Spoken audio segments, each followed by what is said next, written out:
Everton are in the market for a new striker in January, and Ivan Toney is one player who could be on the move. Another Premier League game went by without a goal from one of Everton's strikers against Fulham on Saturday. However, there were big improvements made, with Everton fans delighted by Thierno Barry's performance against the Cottagers. David Moyes will still be keen to see the likes of Barry and Beto find the back of the net, as they share a combined one goal in the league this season. As a result, Everton News understands that Everton will be looking for another striker when the January transfer market opens for business.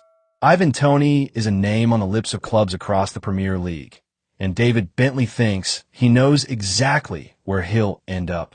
Ivan Toney's expected preferred destination shared amid Everton interest. Last week, Everton News reported that Everton had sent scouts to watch Frankie Jew in action for FC Midtjylland against Celtic. On Tuesday afternoon, Sky Sports reported interest from Everton in the Al Ahly striker Toney, with the January window weeks away from opening. Speaking on Sky Sports News, the former Tottenham Hotspur midfielder, Bentley, is expecting Toney to reunite with his former manager Thomas Frank. "I think Tottenham. He's got to go to Tottenham, surely. Under Thomas Frank, he's had a great time with him at Brentford," said the 41-year-old. "I'm sure they're talking, and I'm sure that'll be the number one destination for him to go back in at."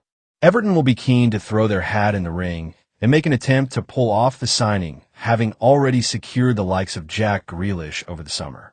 With Angus Kinnear keeping their options open, Everton hold an interest in Richarlison, whose future may become uncertain at Spurs if they are to add a player of Toney's quality. Ivan Toney still poses major risk as January target. Everton News reported last week that the addition of a striker in January could see Everton consider selling Beto. Landing someone like Toney would appear a really positive signing for Everton, at least on paper. But it has to be remembered that the 29-year-old has not scored consistently in England for a couple of years now. Everton fans will want to see movement made in January to bring in some further attacking quality. However, Kinnear and the recruitment team will face a big decision as to whether Toney could return to the Premier League and hit the numbers he showed during the 2022-23 campaign. Everton are also eyeing a midfielder in January, but finding goals has to be right at the top of the agenda.